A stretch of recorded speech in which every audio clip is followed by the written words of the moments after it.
अचानक फुटला रस्ता आणि उडाला पाण्याचा फवारा. पुण्यातील धक्कादायक प्रकार. पुण्याच्या तळेगाव दाभाडे परिसरात विकास कामांची पोलखोल करणारी धक्कादायक घटना समोर आली आहे. शहरातील डांबरी रस्त्याच्या मधूनच अचानकपणे पाण्याचा प्रचंड फवारा उसळला. यावेळी रस्ताच फुटला की काय असा आभास झाल्यानं काही काळासाठी नागरिक भयभीत झाले.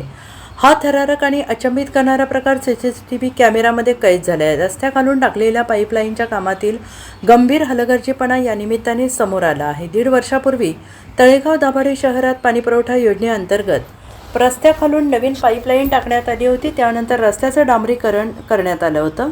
पुढील आठवड्यात या पाण्याच्या योजनेचा शुभारंभ करण्यात ठरलं होतं.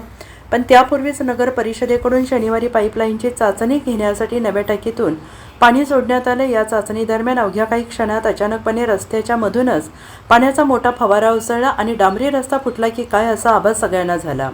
आणि ही घटना CCTV कॅमेऱ्यात कैद झाली आहे. तपासणी दरम्यान पाईपलाईन जोडणी करताना कंत्राटदार महाशयांनी 2 पाईप एकमेकांना जोडलेच नसल्याचं समोर आले. त्यामुळे ही धक्कादायक घटना घडली. या प्रकरणी संबंधित कंत्राटदारावर आरोप करण्यात येत आहेत.